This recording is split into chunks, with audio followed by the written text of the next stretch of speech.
Good day, fellow adventurers. Thank you for coming by. Grab a drink, a snack, and a comfortable spot on the futon of power. You are right on time, as usual. How have you been? You're looking good as always. This is Dresden's Tale, episode 73. It's season 3, volume 3, chapter 69 in our mutually pleasing tale. I'm not going to say it, but no, just not going to say it. You guys are great. Let's just keep going. This is high military fantasy, the kind that needs heroes. Ours is Dresden Fane, a dwarf, a warlock, a veteran of a desert war. He came here to escape his sorrow and found more than he could have possibly bargained for. He's a warrior of the Stone Clan, completely out of touch with his emotions and those of others. I'm Lewis Nichols, your window into the heart of shadow. I'm your guide into the realms of moral ambiguity and cultural relativism. Probably some other stuff too, etc., etc. I'm the guy who wrote this crazy thing, a project spanning 2 decades and a whole cartload of Word documents. Thanks to YouTube, I now have a reasonable way to pass it on to you. How goes the world building, folks? Have you checked out any of this channel's content on the matter? I admit, it's a little bit hit and miss. I think my series on economics was pretty good, but I may revisit it soon. I still feel like I'm getting better at this YouTube stuff, and maybe I could add a few thoughts in retrospect. It's probably time to add a little something to my fantasy warfare video essays as well. Then, there's always work on the bestiary. Alright, there's your segue. See, I told you I was getting better at this stuff. What this warm-up really comes down to is a shameless plug. Shortly after I'm done recording this season, hopefully by the time you hear this, I'll be deep into a 12-part, well, actually I have no idea how many parts, but 12 sounds good. We're going to take a region of my world and nerd out on all the world-building aspects we can find time to squeeze in. I'm not going to spend a lot of time talking about it right now. There will be promotional shorts and maybe even a full-length intro. I will tell you, we're going to get into politics, economics, the naming of stuff. We'll talk about ethnicity and touch on some cosmology. As usual, I'm flexible. Leave comments. Tell me what you want to hear. We will get into it. We will talk about it.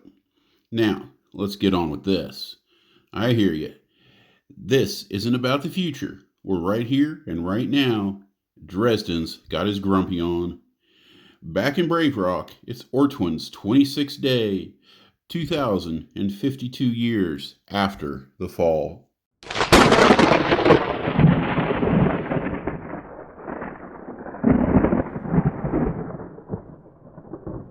Tribulations 28. All good things come to an end, whether you talk about it or not. Dresden appeared out of the astral. All it took was a single goat slipping its bonds to cause chaos. It threw up, of course. They always did, but this one took it a step further. In a wild bucking fit, it managed to crack open a cage full of live chickens. The skiff instantly became a hurricane of brown feathers. Feathers were still settling when the skiff dissipated. Watching hounds began to bark, but otherwise avoided the kerfuffle. Dresden bobbed his head to drop his hat's cowling and started picking feathers off his sweaty leather jacket. Dresden sat down on a nearby bench when he was done. He leaned forward, lacing his fingers behind his head. "Hey, what happened to the goat?" Dresden didn't answer. "You all right?" "I killed it. I'm tired of taking grief from livestock. Done with it." He was up and moving towards the man, his hammer pointed like a spear. "You have a problem?" "No problem, warrior." Dresden swung the hammer violently into a crate. He grabbed a slab of salted sea cow and turned to leave. "You can't take that." "Can't?" Dresden turned. "You sure about that?" "Ah, fish heads. Take the thing. What do I care?" "It won't be long now," Kira told him on the roof that morning. "I know I feel stronger about you than you do about me. It's okay. I don't even know why you're with me. Don't say anything. It's just the way it is. You have to leave Vool, and I can't. You'll find somebody else to love you, and I probably will too." What Dresden didn't understand was why the whole thing made him think so much about Leith. He moaned. Perfect love, I guess. Certainly, Kira wasn't perfect. Sometimes he wondered if she was faithful, and then wondered why it mattered. It shouldn't matter. He didn't own her. But it should have mattered, because he was faithful to her. But she hadn't asked him to be. She'd even encouraged him not to be, as long as it wasn't Liz. The walk to Stormbound wasn't a long one, but he drew some attention with his ill-gotten booty. 3 rode followers, and a man in grimy leathers fell in behind him. He thought about it. Somehow, he'd gone months without crushing one of those fools. All he had to do was turn around. But he didn't. No matter how mad at the world he was, it was just not the time for Kelds to be fighting Kelds. When he reached the gate, the guards let him pass, then blocked the way with crossed polearms. Dresden turned. If there was trouble, he wasn't going to leave it for the gatekeepers. Again, nothing. The quartet of warriors turned back towards their own dwellings. The courtyard smelled of piss and rot, but those kinds of things weren't supposed to bother a warrior. Starting a fire with scraps of wood and discarded Iterian boots, he began to cook his treasure. How'd you manage that? Karen watched him as he set a metal cooking plate into place. I thought we used up all of our favors. I just took it. Just took it. Okay, bringer of death. So do I get a cut? I wasn't going to be selfish about it. No reason we shouldn't all get a bite, including the guys at the gate. Karen drenched the meat in pepper sauce while it sizzled. I'll be leaving after the new year. I've done a lot more than a full deployment, and, well, I don't know, Dresden. I'm just ready. The dwarf didn't budge for a long while, but before the meat was done, he grunted. None of us were planning on being here forever. If you're going too, we can travel together. I could use a good pocket spacer. Not yet, was the best answer he could give. I'll probably see you around, though. Parncilia isn't that big. Dresden's semi-official squad gathered around and shared a mid-morning meal of sea cow and turnips. The town had been on 3/4 rations for a few weeks, but it was sort of a rule that you didn't question somebody else's good fortune. I guess our reign is ending, Orn whined. Donald's never around. Karen's leaving now. I hate it. Kira licked her fingers. You're one to talk. I see you for 1 meal, or maybe 2, most days. But other than that, oh, he's got a good thing going. Seems like the Temple of Samtha is controlling some vital services, and Orn is our facilitator, Liz explained. It's been 6 months, and I still don't know what you guys are talking about half the time, Kira complained. Dresden put his hand on her neck and rubbed. It's like he's an intermediary, helping to keep services organized. Liz snorted. Yeah, that's the nicest way to put it. Each church serves a purpose. We don't have the militia beyond as logistics, so somebody had to step in. If I was making bed frames full time, I'd rather have Orn distribute them. Why would I want to deal with everybody in person? Isn't that a tenet of the duality? Donald pointed out. You have to deal with them to build the bonds with your fellow clansmen. Dresden grumbled something unintelligible before clarifying. You can't deal with everybody. At the rate you made bed frames, I don't think it would be that big of a burden, Liz teased. A few hours later, still well before lunch, Dresden joined his class. He'd given up the thought of getting any training related to woodworking. Instead, he committed himself to finding a few more miles of range for his skiff. He knew there were warlocks who could hit 100 miles. That would be a mark, opening up the whole of Auckland and even into Arista and Finsel in just a few jumps. If he could stretch that even farther, he might be able to traverse the entire map of Moldav in a useful amount of time. Of course, then he really would be stuck as an eternal transport service. What else was he supposed to do, though? All he had to do was train. He was stuck, and the class structure made it easy to daydream. The instructors were irregular. Sometimes they were seen over by temple priests, and nothing more. If they couldn't figure something out, the students had to help each other. There was always a vague response steeped in dogma. Chudernek's letter-writing campaigns had turned into, "Maybe someone will be around to help you later." Dresden often wondered what his next assignment might be. He wouldn't mind joining a militia, but he didn't know which one. His encounters with the warriors from Omedan hadn't been encouraging. Besides, he bore no interest in writing a hippogriff. Abergreon was out. It just didn't seem right after Leith's death. Surely Nanok could get him into the militia of Lorne, but that didn't sound like a good match either. "It doesn't feel like winter." Mannix hadn't even opened a book. "Only a few days to the New Year's Langveka," someone said. Dresden looked out at the window and the hot, red-tinted landscape beyond. He missed home, but at the same time, never wanted to leave. "It'll be cold back in Parncilia. The wind fightening every gap in the bunkhouse. I'd probably be hauling coal from the mines. I think that might be worse than hauling chickens. Boiling here and freezing on Moldav. My old village would be just right," the pterodon boasted.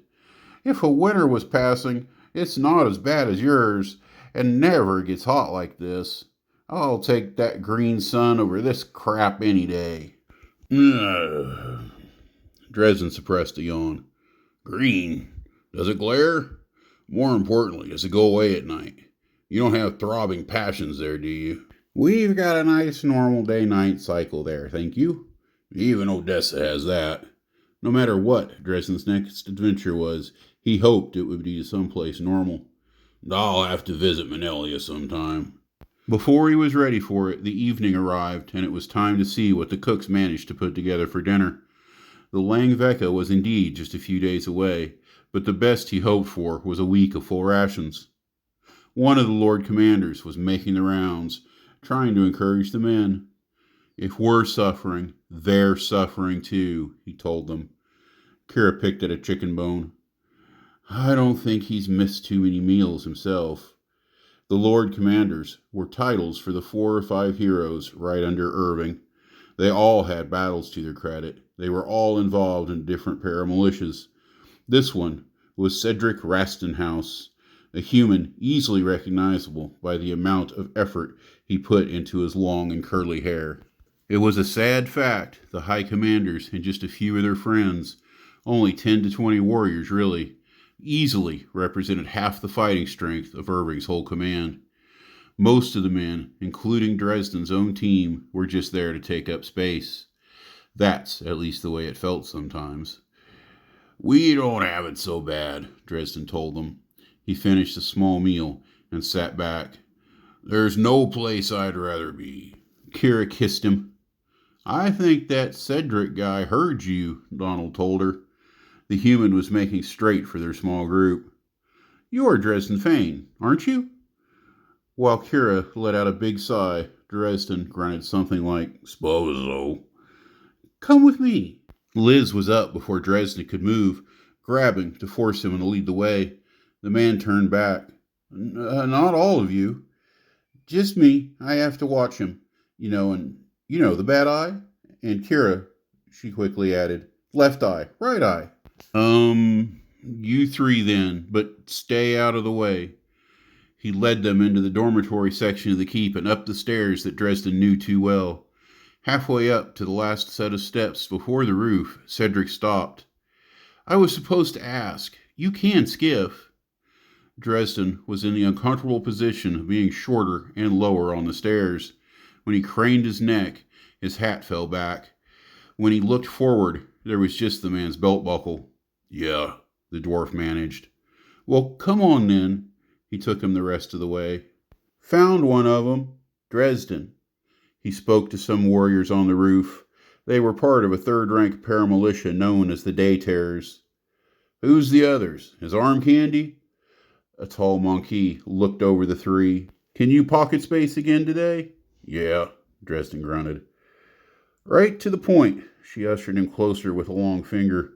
"You see that red banner with the wolf between 2 white lines?" He took the spyglass she offered and gazed out into the glaring waste. As he searched, he felt her sit on a bench behind him. She was close, so that he stood between her grasping legs. Her breath was in his ear. "I'm May." "It's just to the left there," she guided him. Yeah. "Now behind it, 200 feet.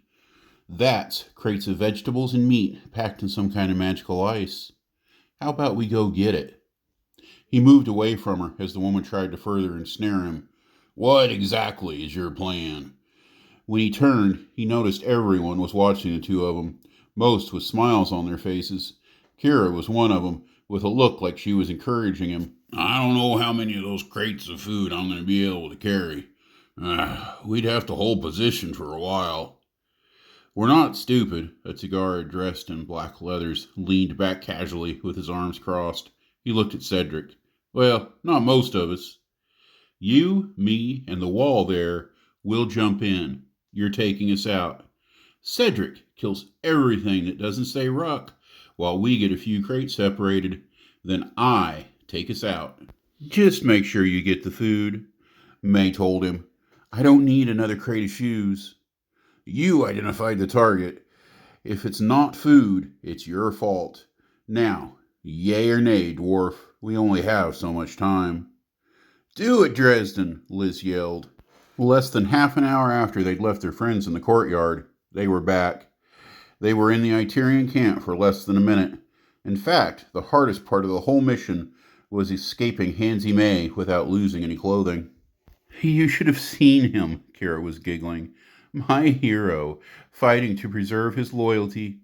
You know, you could have." "He was terrified," Liz snorted. "I don't think he could have at all." Karen looked uncomfortable for him. "It's sweet he just wants the two of you to be a couple." They'd taken half of one of the crates full of fruit. Then May invited them to have breakfast with her and the rest of the terrors, just to make things even. Dresden was certain he would have something else to do. After an hour, the thrill of the tiny break in the routine and a good portion of the fruits and berries were gone. They moved inside to Liz's room and fell into the usual topics. "You heard Karen was leaving, so you thought I was too?" Dresden had his arm around Kira. The dwarf jiggled her shoulders in an unknowing shrug. "When we first met, I thought you'd be gone by now." "So you're trying to get rid of me?" "I would be perfectly happy, Dresden Fane, if you were here forever. Come home with me." "What's a century for a dwarf?" Dresden grunted. About the same as for everybody else, but with less gray hair." The joke had about the same effect as it usually did. "It's in a line. Maybe." "Don't maybe. You said Nanak wanted you back. That's good enough." "Yeah, I got another letter, but I can't believe he wants me to abandon the siege." "This could go on for a while," Donald said, "but you know his wishes better than I do." Dresden huffed. "Well, I'm not leaving anytime soon. Let's say Omidon's Day, or even later. We'll see what's happening then." "That sounds like a plan," Donald said. "A little too much like a plan," Kira pouted. "This plan sucks. Make a new one." "They can't just voluntarily separate." "But it happens, doesn't it? No matter how good things are going, sometimes you just have to go your separate ways. That happens a lot with high school romances. Funny thing is, Dresden's the right age for that. We'd naturally think of him as older, but he's really not. Certainly he's more mature than a kid these days, or kids all the way back to a century ago. But young is as young does, and he has his ups and his downs. Well, folks, it's time. We've been through this before, haven't we? It's late in the season, and we've covered about everything there is to talk about. Perfect opportunity for you to come up with some new topics of conversations and put them in the comments. Yeah, that one was for you this time. Have a great day, folks. All of you deserve it. Leave a like. Tell your nerd friends. You can even check out my fantasy on Amazon. See you next time. Cheers.